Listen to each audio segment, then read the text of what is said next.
Hello दोस्तों, कैसे हो आप लोग। तो दोस्तों मैं आप सभी का स्वागत करता हूं आपके अपने प्रदीप कॉमर्स अकेडमी पे। दोस्तों आज के इस लेक्चर में हम हमारा चैप्टर नंबर 7 स्टार्ट करने वाले, इसका नाम है अनएम्प्लॉयमेंट इन इंडिया। ठीक है, इससे पहले वाले लेक्चर में अगर मैं बात करूं तो हमने जो है पॉपुलेशन जो था इंडिया में, उसकी क्या कंडीशन थी, क्या रीजन थे, कब पॉपुलेशन बहुत ज्यादा पीक पे था, कब पॉपुलेशन डिक्लाइन होने लगा, ये सारी चीजों के बारे में हमने पढ़ा था। अब आज हम अनएम्प्लॉयमेंट के बारे में पढ़ेंगे। अगर मैं बात करूं तो दोस्तों ऑलरेडी हमने 6 चैप्टर तक सारी चीजें कंप्लीट कर ली। अब आगे आने वाले 4 चैप्टर्स है। ठीक है, ये जो चैप्टर आपके आगे आने वाले 2 लेक्चर्स, यानी आज का लेक्चर और कल का जो लेक्चर होगा, इसमें ये चैप्टर फिनिश हो जाएगा। और यहाँ पे एक अजम्पशन अगर मैं लगाऊं तो दिसंबर 15 तक आपका जो पूरा 11th स्टैंडर्ड का इकोनॉमिक्स का जो सिलेबस होगा वो कंप्लीट हो जाएगा। दोस्तों समझ में आ गया? ठीक है, तो चलो खुशी है भाई। ठीक है, अनएम्प्लॉयमेंट इंडिया। अब हमने पढ़ा कि 3 तरह की इकोनॉमिक होती है, एक अंडर डेवलप, एक डेवलपिंग और एक डेवलप्ड। सही बात है। अगर इंडिया की बात करो तो इंडिया की जो इकोनॉमी है वो डेवलपिंग इकोनॉमी, और साथ ही साथ हमने ये भी पढ़ा हुआ है कि इंडिया की इकोनॉमी बाकी जितने भी डेवलपिंग कंट्री है उससे क्या बहुत ही ज्यादा, क्या फास्टेस्ट ग्रोइंग क्या इकोनॉमी है। लेकिन एक चीज और मैं बता दूं, आज इस बढ़ती हुई इकोनॉमी में, इस बढ़ते हुए देश में एक प्रॉब्लम जो सबसे ज्यादा सामने चल के आ रही है, जो मेजर चैलेंज माना जाता है, वो है आपका अनएम्प्लॉयमेंट। क्या है?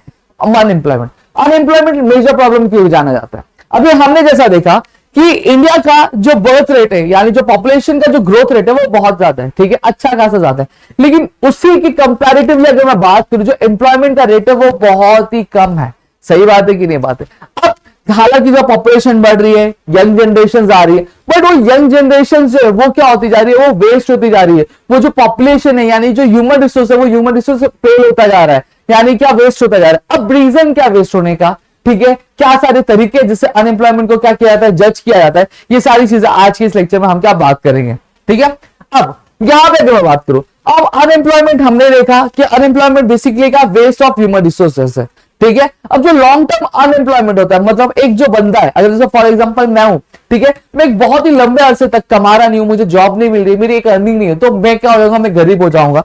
बट लेकिन ये पापी पेट का सवाल है। सही बात है, ये उठा लो नहीं मन। ठीक है, लेकिन पापी पेट का सवाल है। सही बात है, कुछ ना कुछ तो करना पड़ेगा। अब जब मुझे अच्छे काम नहीं मिलेंगे, ढंग के काम नहीं मिलेंगे, तो बट ऑब्वियसली बात है, मुझे मेरी फैमिली का खर्चा चलाने के लिए, मुझे मेरे फैमिली के काम करने के लिए, ठीक है, मुझे क्या करना पड़ेगा, कोई ना कोई एक्टिविटी परफॉर्म करनी पड़ेगी। और कहीं ना कहीं यही जो एक्टिविटी अब किस में चेंज हो जाती है, आपकी इलीगल एक्टिविटीज में भी क्या चेंज हो जाती है। और जब हम इलीगल एक्टिविटीज में हम क्या करेंगे, अपना कंट्रीब्यूशन देना चालू करेंगे, तो क्या एक कंट्री क्या डेवलप हो पाएगी, क्या इकोनॉमिक डेवलपमेंट पॉसिबल हो पाएगा? नहीं हो पाएगा। पीपल्स का जो स्टैंडर्ड ऑफ लिविंग है, क्या वो स्टैंडर्ड ऑफ लिविंग वो चाहिए? ठीक है, ठीक है, तो क्या लोगों का जो स्टैंडर्ड ऑफ लिविंग है वो बढ़ पाएगा? नहीं बढ़ पाएगा। समझ में? क्वालिटी ऑफ लाइफ दे पाएगी? नहीं दे पाएगी। तो इसकी वजह से क्या होता है, आपका बहुत ज्यादा क्या प्रॉब्लम होता है, लोग गैम्बलिंग में घुस जाते हैं, आपके एंटी सोशल जो एक्टिविटीज होती है उसमें घुस जाते हैं, राइट्स में हिस्सा लेते हैं, राइट्स बढ़ाते हैं। क्यों? क्योंकि उनके बदले उनको पैसा मिलता है। ठीक है, तो ये सारी प्रॉब्लम क्या आती है। अब हम क्या देखेंगे, एक्चुअली अनएम्प्लॉयमेंट का मतलब क्या होता है। ऐसा कोई भी बंदा जो क्या करना चाहता है, काम करना चाहता है, जो क्या करना चाहता है, काम करना चाहता है, लेकिन वो किसी भी प्रोडक्टिव एक्टिविटी में इन्वॉल्व नहीं है, उसका कोई भी कंट्रीब्यूशन नहीं है, तो उससे हम क्या कहते हैं, अनएम्प्लॉयड बोलते हैं। आगे मैं डेफिनेशन बताऊंगा। क्या लिखा है? Normally anyone who is not gainfully employed in any productive activity. मतलब ऐसा कोई भी बंदा जो किसी भी प्रोडक्टिव एक्टिविटी में क्या है, इन्वॉल्व नहीं है, उसे क्या बोला जाता है? अनएम्प्लॉयड क्या बोला जाता है। अब अगर आपने मेरा पहला लेक्चर देखा हुआ इकोनॉमिक्स का, मैंने बताया था इकोनॉमिक्स का जो चश्मा होता है वो अलग होता है। हम चीजों को अलग नजरिए से देखते हैं, लेकिन इकोनॉमिक्स जो होता है वो चीजों को अलग नजरिए से देखता है। ठीक है, तो इकोनॉमिक्स अनएम्प्लॉयड को एक्चुअली स्टडी कैसे करता है। सबसे पहली चीज, अनएम्प्लॉयमेंट का नेचर कैसे है। हो सकता है कि कोई 2 दिन के लिए अनएम्प्लॉयड हो, कोई किसी पावर फेलियर के लिए अनएम्प्लॉयड हो, 2 घंटे के लिए, 3 घंटे के लिए। हो सकता है कोई सीजनल 3 महीने 4 महीने के लिए अनएम्प्लॉयड हो, कोई लॉन्ग टर्म के लिए अनएम्प्लॉयड हो। तो सबसे पहली चीज आपका नेचर देखता है। फिर वर्किंग एज ग्रुप क्या है, अब बंदा कौन सी क्राइटेरिया में फॉल करता है। अगर हमारे कंट्री, इंडिया की कंट्री में अगर मैं बात करूं, इंडियन नेशन में बात करूं, तो मोस्टली जो जनरेशन होती है वो कमाना 18 के बाद क्या अर्न करना क्या चालू होती है, करती है। सही बात है, तो ग्रुप देखा। फिर कंट्री में डिमांड कितनी है, क्या पर्टिकुलर जो जॉब है उसकी डिमांड कितनी है, और लेबर कितने सप्लाई किए जा रहे हैं वो, और साथ ही साथ वेज रेट क्या। वेजेस मतलब क्या होता है, जब किसी भी बंदे को क्या एक दिन का काम के बदले तुरंत उसकी एक दिन की सैलरी उसको तुरंत मिल जाती है, तो हम उसको क्या बोलते हैं, वेज रेट बोलते हैं। ठीक है, अब जैसा मैंने कहा हमारी कंट्री की इकोनॉमिक ग्रोथ तो है, ठीक है, इकोनॉमिक ग्रोथ हो रही है, लेकिन वो इकोनॉमिक ग्रोथ इतनी भी नहीं है कि जो पॉपुलेशन का जो रेट है उसको क्या करता है, मैच कर पाए। और कहीं ना कहीं यही एक दिक्कत आ रही है कि भैया हमारी जो इकोनॉमी है वो जो सरप्लस ग्रोथ रेट है, सरप्लस मतलब क्या, जो एडिशनल जो पॉपुलेशन का ग्रोथ रेट है उसको क्या एब्जॉर्ब नहीं कर पा रही, जो लेबर एडिक्वेट मतलब एक्स्ट्रा जो जनरेट हो रहा है उसको एब्जॉर्ब कर पा रही, नहीं कर पा रही है। समझ में आ गया।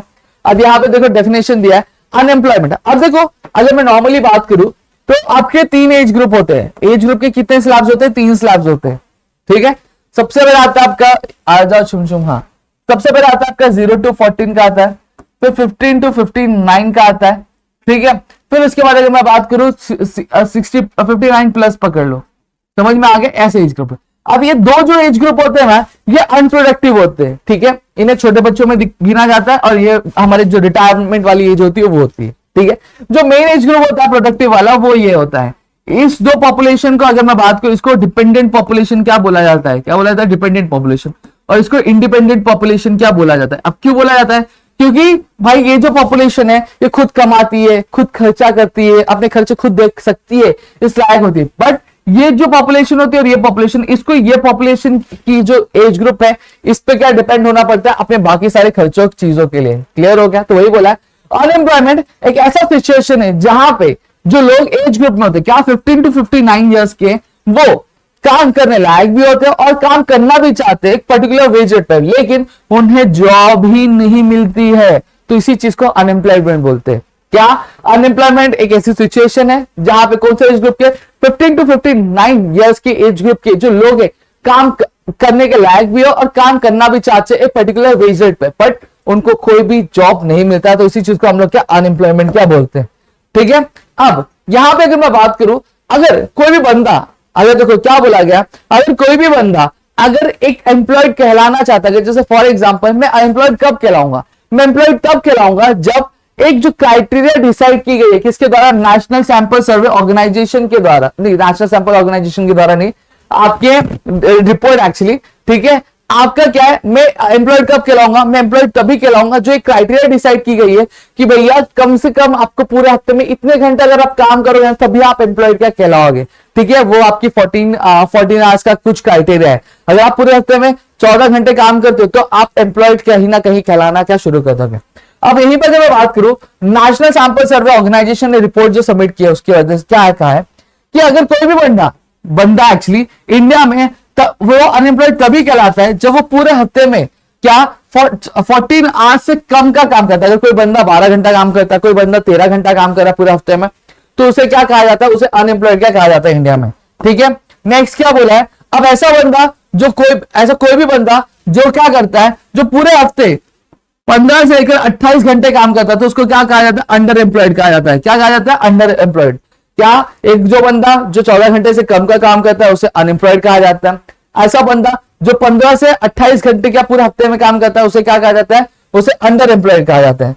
नेक्स्ट चीज क्या आपकी, ठीक है, और ऐसा बंदा जो पूरे हफ्ते पे, ठीक है, पूरे हफ्ते आप हर एक दिन क्या करता है, 8 घंटे काम करते हैं। कितने घंटे काम करता है, 8 घंटे क्या काम करता है। ठीक है, मतलब पूरे साल भर में 273 डेज काम करता है, तो वो बंदे को क्या बोला जाता है, उस बंदे को एम्प्लॉयड कहा जाता है एक स्टैंडर्ड बेसिस पे। क्या कहा जाता है, एम्प्लॉयड कहा जाता है स्टैंडर्ड बेसिस पे। क्लियर हो गया, इतनी चीजें क्लियर है। अब यहाँ पे इनवॉलंटरी एम्प्लॉयमेंट क्या होता है, एक ऐसा सिचुएशन जहां पे बंदा काम तो करना चाहता है लेकिन कोई काम ही नहीं है उसके पास। क्यों, क्योंकि मार्केट में ऑलरेडी एक्स्ट्रा लेबर है, तो उसकी वजह से उसको क्या जो जॉब है वो मिल नहीं पा रही, तो उसको इनवॉलंटरी अनएम्प्लॉयमेंट कहा जाता है। वॉलंटरी अनएम्प्लॉयमेंट किसको कहा जाता है, जॉब है लेकिन करना नहीं चाहता, तो उसको वॉलंटरी अनएम्प्लॉयमेंट कहा जाता है। अंडर एम्प्लॉयमेंट है, अंडर एम्प्लॉयमेंट मतलब क्या होता है, एक ऐसा बंदा जहां पे वो जॉब तो कर रहा है लेकिन उसकी जितनी कैपेसिटी है, उसका जितनी यूटिलिटी है, ठीक है, उस हिसाब से वो काम नहीं कर पा रहा है। और फुल एम्प्लॉयमेंट मतलब क्या होता है, जहां पे सारे रिसोर्सेज अवेलेबल है और साथ ही साथ जो ह्यूमन रिसोर्स है वो अच्छी तरीके से यूज किया जाता है, उसको फुल एम्प्लॉयमेंट क्या कहा जाता है।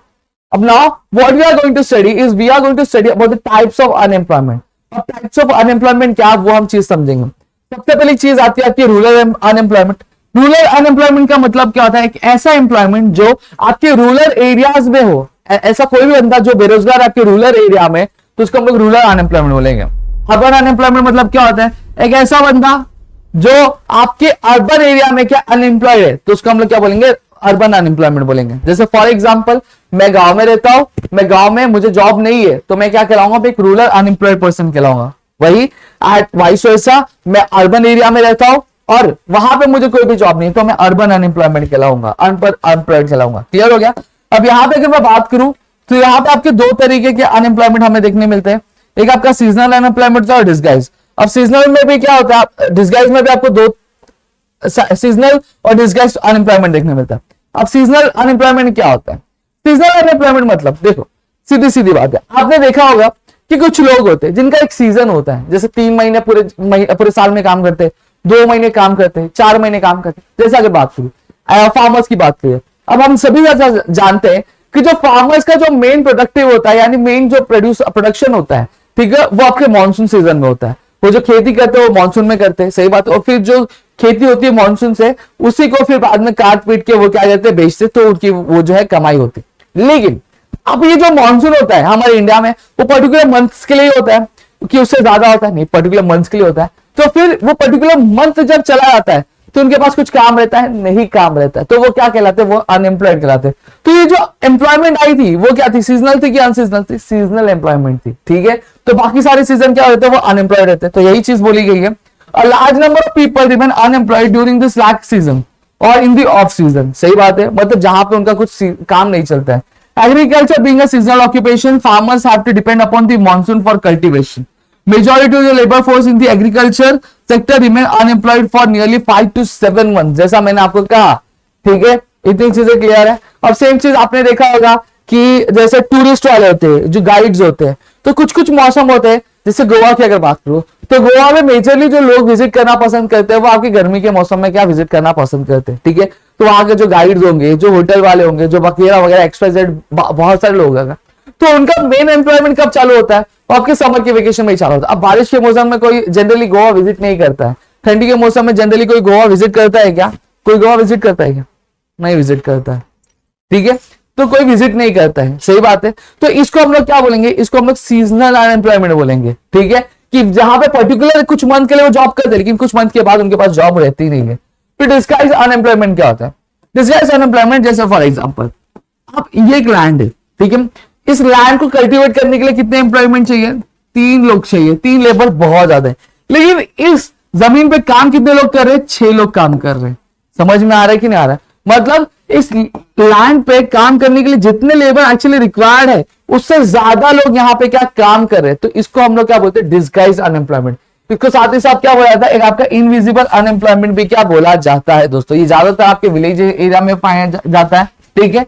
वहां पे इसमें क्या होता है? एक्चुअल जितने लोग काम करने के लिए रिक्वायर्ड है, एक्चुअल जितने लोग काम करने के लिए रिक्वायर्ड है, लेकिन उससे ज्यादा लोग यहाँ पे काम कर रहे हैं। तो मतलब यहाँ पे जो 3 लोग है वो फालतू में काम कर रहे हैं, उनकी जो मेहनत है वो फालतू की बेकार जा रही है। सही बात है कि नहीं बात है? तो इसको हम लोग क्या बोलते हैं? डिस्गाइज्ड अनएम्प्लॉयमेंट क्या बोलते हैं? I hope you guys will have understood. समझ जाना, इट इज अ सिचुएशन जहां पे जितने एक्चुअल में रिक्वायर्ड है उससे ज्यादा लोग काम कर रहे हैं, तो उसको हम लोग क्या बोलते हैं? डिस्गाइज्ड अनएम्प्लॉयमेंट क्या बोलते हैं, ठीक है। इतनी चीजें क्लियर हो गई। अब ये ज्यादातर आपकी जॉइंट फैमिली सिस्टम में होता है, जहां पर वो पूरा जो फैमिली होता है वो पर्टिकुलर एक एम्प्लॉयमेंट में या फिर एक एक्टिविटी पे क्या पूरा डिपेंडेंट होता है, ठीक है। अब अर्बन अनएम्प्लॉयमेंट ऑलरेडी मैंने समझा आपको। अर्बन एम्प्लॉयमेंट क्या होता है? एक ऐसी अनएम्प्लॉयमेंट की एक्टिविटी जो आपके अर्बन एरियाज में डेवलप हुई हो, तो उसको हम लोग अनएम्प्लॉयमेंट, अर्बन अनएम्प्लॉयमेंट क्या बोलते हैं। अब एजुकेटेड अनएम्प्लॉयमेंट मतलब क्या होता है? एक ऐसा बंदा जो पढ़ा लिखा है, शायद उसने मैट्रिकुलेट मतलब क्या होता है? 10वीं पास की होगी, 12वीं पास की होगी, ग्रेजुएट होगा, पोस्ट ग्रेजुएट होगा, लेकिन उसके पास काम करने के लिए क्या है? जॉब ही नहीं है, ठीक है। क्यों? क्योंकि बट ऑब्वियस सी बात है, देखो जॉब तो उसको मिल रही है, लेबर की मिल रही है, ये मिल रही है, वो मिल रही है, लेकिन being educated person what I will say, मैं ये सीख करूंगा कि भैया मुझे एक व्हाइट कॉलर वाली जॉब मिलनी चाहिए, ठीक है, मुझे मेरे। और साथ ही साथ अगर मैं बात करूं तो आज क्या होता है? आज हम एजुकेटेड है but in a manner of theory, हम थियोरी वाइज बहुत ज्यादा एजुकेटेड है, but when we are talking about practical skills तो हमारे पास प्रैक्टिकल स्किल्स नहीं होती है, ठीक है। हमें क्या करना है? हमें सीखना पड़ता है। हम जॉब पे जाते हैं तो फिर हम वो स्किल सीखते हैं। एक्चुअल में हमारे ग्रेजुएशन में पीजी में हमें वो स्किल्स अक्वायर हो जानी चाहिए कॉलेज की तरफ से, बट हमारा जो पैटर्न है उस पैटर्न में हम थियोरी पे ज्यादा डिपेंडेंट है। हाँ, एनईपी आ रही है, न्यू एजुकेशन पॉलिसी आ रही है, तो उसकी बात अलग है, उसकी चीजें अलग है। बट अगर मैं पुराने अप्रोच की बात करूं तो पुराने अप्रोच में ऐसे ही होता आ रहा है, सही बात है। तो वहां पे कंपनीज के पास हम जाते हैं, हमारा रिज्यूमे सबमिट करते हैं, हमें डिग्री दिखाते हैं, but when they ask what skills do you have, we are blank.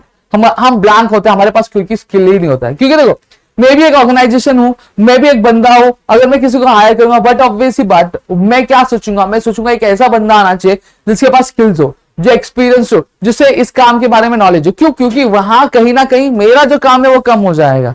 अगर मुझे किसी को सिखाना ही पड़े, मुझे किसी को कुछ करना ही पड़े, क्यों बट वैसे अगर किसी बंदे को हायर करा तो 1 महीना 2 महीना 3 महीना 4 महीना मुझे उसे सिखाने में चला जाएगा, ठीक है, उसको चीजें समझने में चला जाएगा।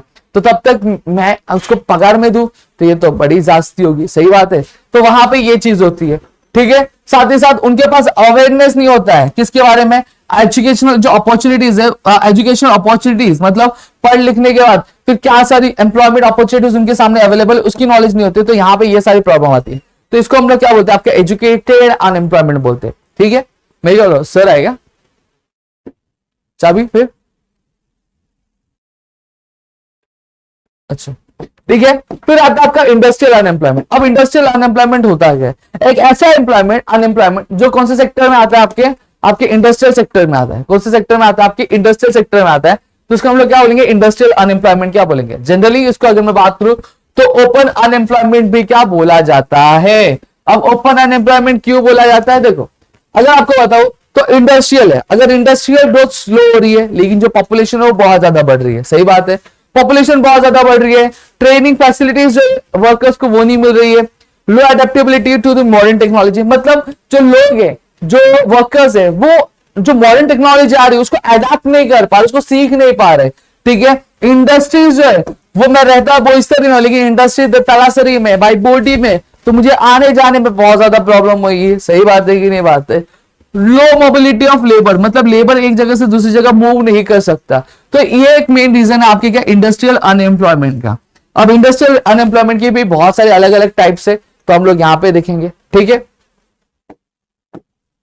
अब एक्चुअली सबसे बड़ा आता है आपका टेक्नोलॉजिकल आपका अनएम्प्लॉयमेंट। अब टेक्नोलॉजिकल अनएम्प्लॉयमेंट होता क्या, देखो अब टेक्नोलॉजिकल अनएम्प्लॉयमेंट तभी आता है, आप देखते हैं कि आज जो दुनिया है वो चेंज हो रही है, रैपिडली चेंज हो रही है, नए नए इनोवेशंस हो रहे हैं, नई नई चीजें आ रही है, लेकिन साथ ही साथ नए नए टेक्नोलॉजीज भी आ रहे हैं। अब हम आज क्या, हम यूज टू कैसे, हम पुरानी टेक्नोलॉजी को सीखते रहते, तब तक पता चलता मार्केट में एक और नई टेक्नोलॉजी आ गई, सही बात है। और जो लेबर्स होते हैं, चलो बीइंग एजुकेटेड पर्सन, हम इंस्ट्रक्शंस रीड करके, हम चीजों को देख के पढ़ के हम क्या कर सकते हैं, हम उसको अडैप्ट कर सकते हैं। But when we are talking about the labours which are working as a functional group, functional group मतलब क्या होता है, आपको मैंने बताया था आपके मैनेजमेंट के 3 लेवल होते हैं, टॉप लेवल, मिडिल लेवल और आपका लोअर लेवल। अब lower level is also known as functional group, सही बात है। यहाँ पे सारे वर्कर्स होते हैं, यहाँ पे आपकी कंपनी के सारे मैनेजर्स होते हैं, और यहाँ पे आपके टॉप लेवल मैनेजमेंट मतलब सीईओ होता है, आपका एमडी होता है, ये सारे लोग क्या होते हैं यहाँ पे कंप्राइज होते हैं।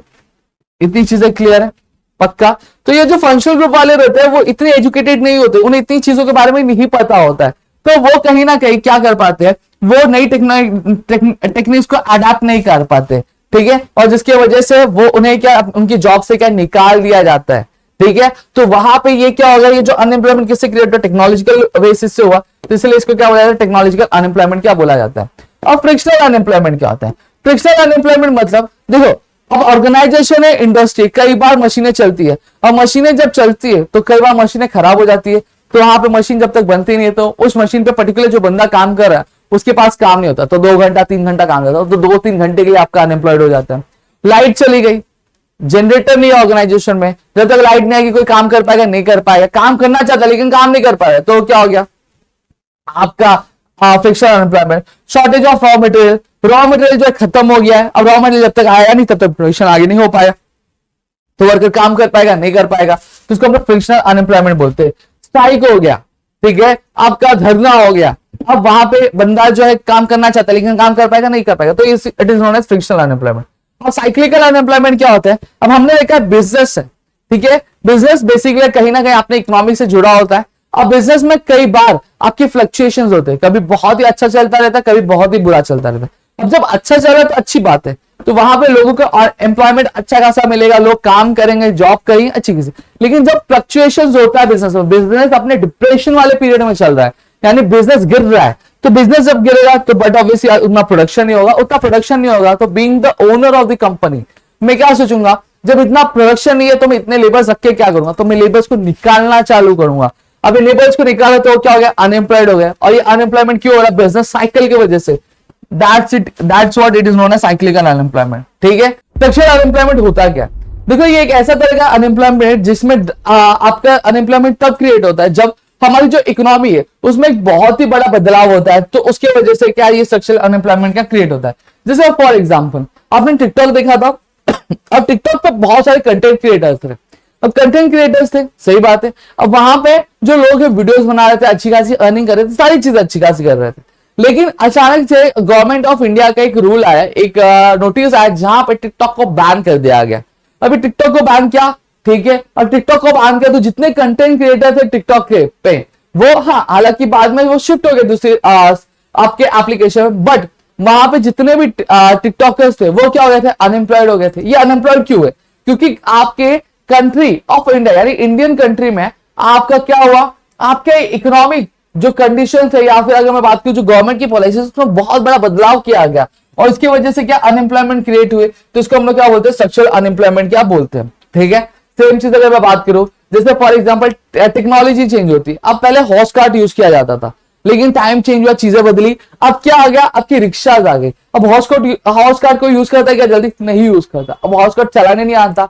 अब यहां पे जान दो, अब इकोनॉमी में एक चेंज हुआ, हाँ चेंज हुआ, हम एनिमल्स को यूज करते, अब हम क्या मोटर व्हीकल्स को यूज करने लगे एज ए ट्रांसपोर्टेशन के लिए, सही बात है। अब जब मोटर व्हीकल्स को यूज करने लगे ट्रांसपोर्टेशन के लिए, तो वहां हुआ एक ड्रास्टिक चेंज हुआ कि नहीं स्ट्रक्चर में, हाँ चेंज हुआ, तो इसको हम लोग क्या बोलेंगे, स्ट्रक्चरल अनएम्प्लॉयमेंट क्या बोलेंगे, दैट्स इट, नथिंग मोर। ठीक है, इतनी चीजें मेरे ख्याल से आपको क्लियर है। अब नेक्स्ट यहाँ पे अगर मैं बात करूं, तब आपका क्या आता है, कॉजेस ऑफ अनएम्प्लॉयमेंट। अब ऐसी क्या चीज है जिसकी वजह से देश में अनएम्प्लॉयमेंट क्रिएट हो रहा है, क्या रीजन है जिसकी वजह से अनएम्प्लॉयमेंट को बढ़ावा मिल रहा है, ये सारी चीजें आज हम क्या कवर करें। सबसे पहली चीज आ रही जॉबलेस ग्रोथ। अब ऑलरेडी मैंने बताया आपको कि हम जैसे जानते हैं कि हमारा जो भारत देश है वो 15 अगस्त 1947 को क्या आजाद हुआ था। अब आजाद होने के बाद ही अगर हम बात करें तो कहीं ना कहीं देश की जो पॉपुलेशन थी वो पहले भी बढ़ रही थी और अभी भी अच्छी खासी क्या बढ़ रही थी। ठीक है, लेकिन वहीं पे जितनी तेजी से पॉपुलेशन बढ़ रहा था, यानी ग्रोथ रेट जो था पॉपुलेशन का वो जितना था, उतना हमारी कंट्री का इकोनॉमिक ग्रोथ नहीं था। हाँ, पॉपुलेशन बढ़ रहा था, लेबर्स बढ़ रहे थे, इन जो ह्यूमंस थे उनका जो नंबर था वो अब बढ़ता ही जा रहा था, लेकिन उतनी जो जॉब अपॉर्चुनिटी थी वो जॉब अपॉर्चुनिटीज नहीं क्रिएट हो रही थी। हाँ, एक साइड हम कहते हैं कि जितनी भी डेवलपिंग कंट्रीज है उसमें हमारी जो कंट्री का आप बोलते हैं ना कि जो इकोनॉमिक ग्रोथ रेट है वो सबसे ज्यादा है, लेकिन जब हम पॉपुलेशन से कंपेयर करते हैं तो पॉपुलेशन के कंपेरेटिव नहीं है। ठीक है, जहां पे 10 लोग नए पैदा हो रहे हैं वहीं पे जो जॉब है वो 2 ही क्रिएट हो रही है, तो मतलब 2 लोग को जॉब मिल रही है और बाकी के जो 8 लोग हैं वो अनएम्प्लॉयड हो रहे हैं। तो इसी चीज को हम लोग क्या बोलते हैं, आपका जॉबलेस ग्रोथ क्या बोलते हैं। ये सबसे मेन रीजन ये था। दूसरा क्या था, increase in labour force. Already मैंने बताया, हमने देखा बर्थ रेट बढ़ रहा है, ठीक है, लेकिन डेथ रेट है वो क्या हो रहा है, डिक्लाइन हो रहा है, यानी कम हो रहा। पिछले चैप्टर में ही हमने देखा, अब जब बर्थ रेट बढ़ रहा है डेथ रेट कम हो रहा है, यानी पैदा ज्यादा लोग हो रहे हैं लेकिन कम, अब मर रहे जो रहे वो कम ही लोग मर रहे, सही बात है। अब जो ऑलरेडी पैदा थे उनको ऑलरेडी जॉब मिली हुई है, लेकिन जो अभी अभी नए नए पैदा हो रहे हैं या फिर नए यंगस्टर्स हैं उनको जॉब मिल रही है क्या, उनको जॉब नहीं मिल पाएगी। क्यों, क्योंकि इकोनॉमिक ग्रोथ रेट उस हिसाब से नहीं है। बर्थ रेट इतना तेजी से बढ़ रहा है, उतनी तेजी से इकोनॉमिक ग्रोथ रेट बढ़ रहा है क्या, नहीं, इकोनॉमिक ग्रोथ रेट उतना बढ़ रहा नहीं है, और जो पॉपुलेशन है वो कुछ ज्यादा ही बढ़ रही है, और उस हिसाब से जो आपकी जॉब अपॉर्चुनिटीज है उतनी नहीं बढ़ रही है। तो इस वजह से आपका क्या हो रहा है, अनएम्प्लॉयमेंट क्रिएट हो रहा है। तो इसको हम लोग एक पॉइंट बोलेंगे, इंक्रीज इन लेबर फोर्स। तो दूसरा क्या आता है आपका, एक्सेसिव यूज ऑफ मशीनरी। अब हम जानते हैं कि डे टू डे लाइफ में अगर हम बात करें, जो टेक्नोलॉजी है वो नई नई टेक्नोलॉजी इमर्ज हो रही है। आज हर कोई चाहता है कि वो ज्यादा पैसे कमाए, जो उसका खर्चा लगे वो कम खर्चा लगे, तो अब वो क्या कर रहा है, नई नई मशीनरी का यूज कर रहा है। और मशीनरीज क्या करती है, जहां पर एक बंदा 1 घंटे में 1 प्रोडक्ट बनाता है, वहीं पे एक मशीनरी 1 घंटे में 10 प्रोडक्ट बनाती है। तो कोई भी जो इंसान होगा या फिर कोई भी जो ओनर होगा वो क्या सोचेगा, भाई मैं मशीनरी को लगा देता हूँ, वो 1 घंटे में 10 प्रोडक्ट बनाइए, मैं 10 प्रोडक्ट बचूंगा, मुझे फायदा अच्छा खासा होगा, सही बात है। तो क्या कर रहा है, ह्यूमंस को मशीनरी से क्या कर रहा है, रिप्लेस कर। अब जब ह्यूमंस को मशीनरी से रिप्लेस कर रहा है, तो वो जो ह्यूमन है, जो बंदा है, जहां पे 10 लोग काम करते थे वहां पे अब कितना बंदा काम करेगा, 2 बंदे काम करेंगे जो मशीनरी को अच्छे खासे क्या समझ सके। हाँ या ना, हाँ सर सही बोला आपने। बाकी के जो बच्चे 8 लोग हैं वो 8 लोग क्या हो जाएंगे, अनएम्प्लॉयड हो जाएंगे। तो यही हो गया एक्सेसिव यूज ऑफ मशीनरी, ये एक अनएम्प्लॉयमेंट का रीजन क्रिएट हो गया। फिर lack of skill development programmes. अब अगर मैं बात करूं तो अपने वोकेशनल कोर्सेज सुने होंगे, सही बात है। अब यहाँ पे अगर बात करूं 10th हम पास करते हैं, we have an number of choices, we can go for commerce, we can go for science, we can go for arts, we have also option for vocational skill. लेकिन मैं जब वोकेशनल स्किल की बात करता हूं तो वोकेशनल स्किल में जो एनरोल करने वाले जो लोग होते हैं वो बहुत ही कम होते हैं कंपेरेटिवली, ठीक है, बहुत कम, ना के बराबर क्या जो लोग होते हैं। ये रीजन क्या है? रीजन ये कि वोकेशनल स्किल्स के जो कोर्सेज होते हैं वो इतने डेवलप नहीं है, लोगों के बीच में इतनी जागरूकता नहीं कि भैया वोकेशनल स्किल डेवलपमेंट करके ऐसा कोई कोर्स भी होता है जहां पे आपको फ्यूचर में जो करना वो आपको 10th के बाद से ही आपको पूरी ट्रेनिंग प्रोग्राम सारी चीजें बताई क्या जाने लगती है, ठीक है। ये लोगों के बीच में नॉलेज ही नहीं है, और कहीं ना कहीं जब लोग ग्रेड होते हैं या फिर पोस्ट ग्रेड कर लेते हैं फिर वो जॉब के लिए आते हैं तो उनके पास स्किल ही नहीं होता, और कहीं ना कहीं यही एक मेन रीजन होता है जिसकी वजह से आपका जो है डेवलपमेंट नहीं होता है, लोग आपका क्या करते हैं, आपका जॉब पे रखते नहीं है। फिर एक्सपेक्टेशन टुवर्ड्स एम्प्लॉयमेंट। हम जानते हैं एजुकेटेड यूथ, अब जैसे फॉर एग्जांपल अगर मैं एक एजुकेटेड यूथ हूं, मैं एक अच्छा खासा पढ़ा लिखा बंदा हूं, अब जब मैंने इतनी पढ़ाई की, मैंने पोस्ट ग्रेड किया, फॉर एग्जांपल मैंने एग्जाम पीएचडी की, अब मेरी एक्सपेक्टेशन क्या रहती है? मेरी एक्सपेक्टेशन ये रहती है कि भैया अब मैं कहीं पे भी जाऊंगा तो मुझे एक व्हाइट कॉलर वाली जॉब मिलेगी, एक बड़े पोस्ट पे जॉब मिलेगी, अच्छा खासा मुझे क्या पैसा मिलेगा। लेकिन रियलिटी में अगर बात करूं तो रियलिटी में ऐसा होता नहीं है, ठीक है। जितनी मेरी एक्सपेक्टेशन रहती है उस एक्सपेक्टेशन के हिसाब से मुझे जॉब स्टार्टिंग में नहीं मिलती। हाँ, 3-4 साल 5-6 साल बाद मेहनत करने के बाद मुझे अच्छी खासी जॉब मिल सकती है, बट एट द स्टार्टिंग मुझे बहुत लो से स्टार्ट करना पड़ेगा। लेकिन ये बहुत सारे यंगस्टर्स को समझता नहीं है, वो क्या कहते हैं, वो एक्सपेक्टेशन रहते हैं मुझे हाई सैलरी चाहिए, अच्छा खासा पोस्ट चाहिए, स्टार्टिंग में ये सारी चीजें चाहिए, और वो इसी चक्कर में क्या कहते हैं, जो जॉब मिलती रहती है वो जॉब को लेते नहीं है, वो जॉब को नहीं लेते और वो रुकते हैं कि भैया एक दिन आएगा जहां पे मुझे मेरे हिसाब से क्या जॉब मिलेगा, मेरे काम के हिसाब से मुझे सैलरी मिलेगी, तो ये एक्सपेक्टेशन में रहते हैं। और इसकी वजह से कहीं ना कहीं वो आपके एंटरप्रेन्योरशिप नहीं करते, आपके बिजनेस नहीं ओपन करते, और वो क्या रह जाते हैं, वो अनएम्प्लॉयड रह जाते हैं। क्लियर हो गया? सीजनल नेचर, ठीक है, ऑफ दी एग्रीकल्चर। अब मैंने बताया एग्रीकल्चर जो पूरे साल चलता है कि नहीं चलता है, मॉनसून सीजन में चलता है। रीजन क्या है? सिर्फ मॉनसून सीजन में। अब अगर मैं बात करूं तो उतना अच्छा इंफ्रा डेवलप नहीं है। इंफ्रास्ट्रक्चर मतलब अब जैसे फॉर एग्जांपल मॉनसून सीजन में कैसा बारिश होती है, लेकिन बाकी सारे सीजन में इरिगेशन फैसिलिटीज के हेल्प से हम क्या कर सकते हैं, एग्रीकल्चर कर सकते हैं। But main reason is that कि इरिगेशन फैसिलिटीज आज भी इंडिया के कई सारी जगह जहां पे डेवलप नहीं है, वहां के जो फार्मर्स सिर्फ मानसून तक एम्प्लॉयड रहते हैं और पूरे साल भर क्या रहते हैं, अनएम्प्लॉयड रहते हैं। दूसरी चीज ये होती है सॉइल इतनी फर्टाइल नहीं होती है कि बारिश के बाद भी क्या उसको यूज किया जा सके। फिर तीसरी चीज यहाँ पे ये होती है टेक्निक्स जो डेवलप हुई, वो टेक्निक्स के बारे में लोगों को नॉलेज नहीं है, और जिसकी वजह से क्या होता है बाकी पूरे साल भर जो फार्मर्स होते हैं वो क्या रहते हैं, अनएम्प्लॉयड क्या रहते हैं, ठीक है। और slow rate of economic development, अब जो ओवरऑल इकोनॉमिक डेवलपमेंट इंडिया का वो बहुत कम है।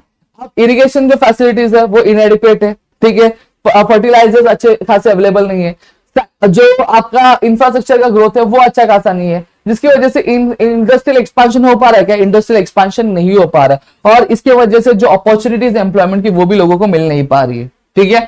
माइग्रेशन ऑफ रूरल पॉपुलेशन, हम देखते हैं कि आज कई सारे जो लोग हैं वो अपने गांव को छोड़कर कहां पे आते हैं, शहर में आते। अब गांव में तो अनएम्प्लॉयड थे, अब शहर में आते क्या ढूंढने के लिए, जॉब ढूंढने के लिए आते। अब जब गांव के सारे जो बंदे पॉपुलेशन जो है वो अर्बन में आ जाएंगे तो बट ऑब्वियसली बात है जितनी जॉब अपॉर्चुनिटीज है उसकी कंपैरिजन में जो पॉपुलेशन होगा वो ज्यादा हो जाएगा। अब जब पॉपुलेशन ज्यादा हो जाएगा जॉब की अपॉर्चुनिटीज कंपैरिजन में, तो वहां पे क्या क्रिएट होगा, वहां पे अनएम्प्लॉयमेंट क्रिएट होना क्या चालू हो जाएगा, लोगों के फेवर में चीजें नहीं रहेंगी, और इस वजह से क्या होता है, अर्बन पॉपुलेशन क्या हो जाता है, बढ़ जाता है, ठीक है। तो यहाँ पे मैंने आपको कॉजेस बताए थे कि किस रीजन से जो है कंट्री में अनएम्प्लॉयमेंट बढ़ रहा है, ठीक है, बेरोजगारी बढ़ रही है, ये सारी चीजें हमने देखी। Now what we are going to study, we are going to study what are the specific measures which are taken by the government to generate the employment opportunities in India, ठीक है। अब यहाँ पे कुछ ऐसे 9 से 10 मैं फटाफट बता दो, कुछ इतना कॉम्प्लेक्स नहीं, ये बस नाम दिया है। क्या दिया, एम्प्लॉयमेंट गारंटी स्कीम, जिसके ईजीएस भी बोला जाता है। ये आपके इंट्रोड्यूस किसके द्वारा किया था, गवर्नमेंट ऑफ महाराष्ट्र द्वारा किया था, कभी 28 मार्च 1972 में क्या किया गया था। अब इस आपके अगर मैं बात करूं स्कीम का मेन मोटिव क्या था कि ये क्या करे, प्रोडक्टिव एम्प्लॉयमेंट क्या प्रोड्यूस करे आपके रूरल पॉपुलेशन के लिए, और साथ ही साथ जो रूरल एरियाज में जो अनएम्प्लॉयमेंट का प्रॉब्लम है, पॉवर्टी का प्रॉब्लम है, उसका सॉर्ट आउट करें। अब स्कीम के हिसाब से गवर्नमेंट जो होती है वो मिनिमम एम्प्लॉयमेंट अपॉर्चुनिटीज क्या अवेलेबल करवाने की क्या पूरी कोशिश करती है। अब महाराष्ट्र में ये सक्सेस हुआ, तो महाराष्ट्र में जब इसका सक्सेस देखा गया तो बाकी सारे स्टेट्स में भी क्या इसको इंप्लीमेंट करना गया, चालू कर दिया गया। फिर आता है, अब जितनी चीजें मैं बोल रहा हूँ उतनी ही चीजें आपको याद रखनी है और आपका नाम याद रखना है, ठीक है। स्वर्ण जयंती ग्राम स्वरोजगार योजना, ठीक है, जिसे SGSY भी कहा जाता है। ये लॉन्च कभी हुआ था? अप्रैल 1999 में हुआ था। जब क्या हुआ था, जब आपके इंटीग्रेटेड रूरल डेवलपमेंट प्रोग्राम को क्या रिस्ट्रक्चर किया जाता, तो उसी के अंदर ये प्रोग्राम जो था आपका स्कीम जो था वो इस्टेब्लिश किया गया था। अब इसका मेन मोटिव क्या है? इसका मेन मोटिव सिर्फ क्या है, ओनली सेल्फ एम्प्लॉयमेंट स्कीम है, ठीक है। ये सेल्फ एम्प्लॉयमेंट यानी रूरल पॉपुलेशन को क्या मोटिवेट करती है, उनको हेल्प करती है कि भैया आप क्या करो, खुद के बिजनेस खोलो, जहां पे आपको किसी और की जरूरत नहीं है, आप खुद से बिजनेस चला सकते हो, खुद से एम्प्लॉय क्या बन सकता। फिर आता है स्वर्ण जयंती सहारी रोजगार योजना। अब ये जो स्कीम था ये कभी लॉन्च किया गया था?